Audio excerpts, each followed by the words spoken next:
গত কয়েকদিন আগে একটা চিত্র প্রত্যেক দলের মতের মানুষের চোখ দিয়ে পানি এনেছে। একটা বক্তা আছে আপনার ছোট রফিকুল ইসলাম মাদানি, ঠিক কিনা বলেন? আমি অবাক হয়ে গিয়েছি যে তার পায়ের মধ্যে ডান্ডা বেরি দেখেছেন আপনারা, হাতের মধ্যে হ্যান্ডকাপ, মাথার মধ্যে হেলমেট, ঠিক কিনা বলেন? কেন ভাই, এমন কি অপরাধ করেছে সে যার কারণে এত কঠিন ভাবে তাকে শাস্তি দিতে হবে? মনে রাখবেন, আলেমদের উপরে অত্যাচার আল্লাহ বরদাস্ত করবে না। সকল নিরপরাধ আলেমের মুক্তি চাই। আপনারা চান কিনা বলেন? আমরা সকল দলের মুসলমান নিরপরাধ সকল আলেমের মুক্তি চাই। কারা কারা হাত তুলে আল্লাহকে দেখান।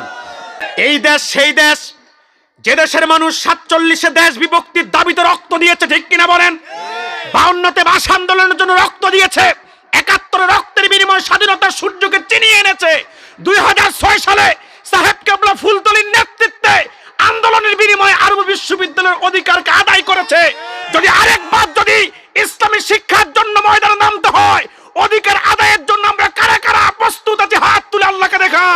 যে মানুষটার নামের মধ্যে ইসলাম নাই, সে লোকটা ইসলাম বুঝবে কি আর মাপবে কি আর মানবে কি, ঠিক কিনা বলেন? এজন্য তিনি বলতে পেরেছেন যে কোরআনের কয়েকটা সূরা মুখস্থ করলে, কোরআন মুখস্থ করলে আপনি কিচ্ছু শিখেন নাই, মানবিক জ্ঞান শিখতে হবে। তোমাদের মানবিক জ্ঞান জাতিকে ভালো কিছু উপহার দিতে পারে নাই, উন্নত চরিত্র শিক্ষা দিতে পারে নাই, বড় বড় ডাকাত আর চোর দুর্নীতিবাজ ছাড়া আর কিছু ফায়দা করতে পারে নাই, ঠিক কিনা বলেন? কিন্তু আল্লাহর কোরআনই পেরেছে এই পৃথিবীতে ভালো কিছু মানুষ উপহার দিতে। আল্লাহর কোরআন যারা যাদের সিনায় আছে, তারাই জাতির শ্রেষ্ঠ সন্তান, তারাই ইহকাল এবং পরকালের মধ্যে সর্বোচ্চ সম্মানের আসনে সমাসীন, ঠিক কিনা বলেন? তো এই কোরআনের শিক্ষাকে ছোট করে তারাই দেখে যারা পশ্চিমাদের কাছে মাথা বিক্রি করেছে। কোরআনের শিক্ষাকে, দ্বীনের শিক্ষাকে ছোট করে তারাই দেখে যারা রয়ের কাছে মাথা বিক্রি করেছে, মুসআবের কাছে মাথা বিক্রি করেছে, ঠিক কিনা বলেন? আজকে 90% মুসলমানের বাংলাদেশে শিক্ষা ব্যবস্থার মধ্যেও তারা ধর্মীয় শিক্ষা থেকে মুক্ত করে সেখানে নাস্তিকতাবাদ আর হিন্দুয়ানি বাদ দিয়ে ভরপুর করেছে। আপনারা অবগত কতটুকু হয়েছেন আমি জানি না, হওয়ার কথা, কারণ সারা দেশে বর্তমানে আলোচিত একটি বিষয় হচ্ছে শিক্ষা ব্যবস্থায় নাস্তিকতাবাদ, ঠিক কিনা বলেন? আজকে ধর্মীয় শিক্ষাকে বাদ দিয়ে দারউইনের দ্য থিওরি অফ এভোলিউশন বিবর্তনবাদকে স্কুল এবং মাদ্রাসার বইতে পাঠ্যপুস্তকে সিলেবাসভুক্ত করেছে যে মানুষ বানরের বাচ্চা। আপনারা কি বানরের সন্তান না আদমের সন্তান? এরপরে স্কুল মাদ্রাসার বইতে ইতিহাসের নামে, ঐতিহ্যের নামে, সংস্কৃতির নামে বিজাতিদের শিক্ষা, পাশ্চাত্যের শিক্ষা, হিন্দুয়ানি সংস্কৃতি, ভারতীয় মন্দিরের ছবি সেখানে পাঠ্যপুস্তকে রাখা হয়েছে। উলঙ্গ ছবি, অর্ধ উলঙ্গ ছবি, মূর্তির ছবি, সরস্বতী দেবীর ছবি, ভারতীয় মন্দিরের ছবি। এরপরে সারেগামা পাদানেশা আছে না নাই? মাদ্রাসার বই তো সারেগামা পাদানেশা। অথচ আগে স্কুল মাদ্রাসার বইতে আমরাও পড়েছি অনন্ত সীম প্রেমময় তুমি বিচারদিনের স্বামী, পড়েছেন কিনা আপনারা?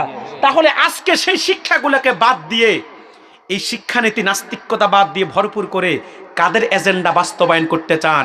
বাংলাদেশের মুসলমান জীবন থাকতে ইসলামের বিরুদ্ধে এত বড় ষড়যন্ত্রকে মেনে নিবে না। জীবনের বিনিময় হলো এই শিক্ষানীতিকে পরিবর্তন করতে আমরা বাধ্য করব, ঠিক কিনা বলেন?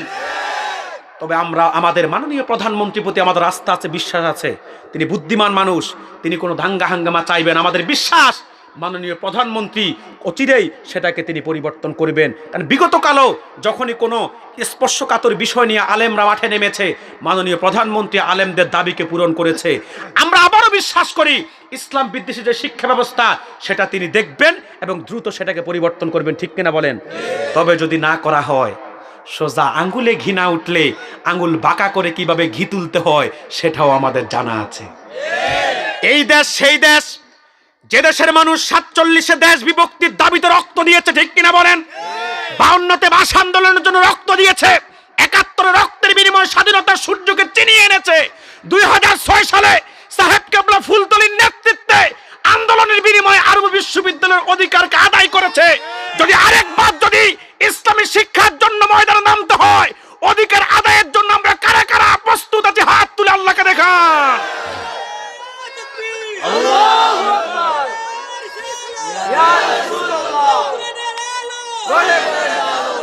আলেমদেরকে ধর্ম ব্যবসায়ী বলে গালি দিয়েছে, আমাদেরকে ধর্ম ব্যবসায়ী বলে, এরকম কিছু নাস্তিক বুদ্ধিজীবী দাবিদার বুদ্ধি প্রতিবন্ধী বাংলাদেশেও আছে না নাই?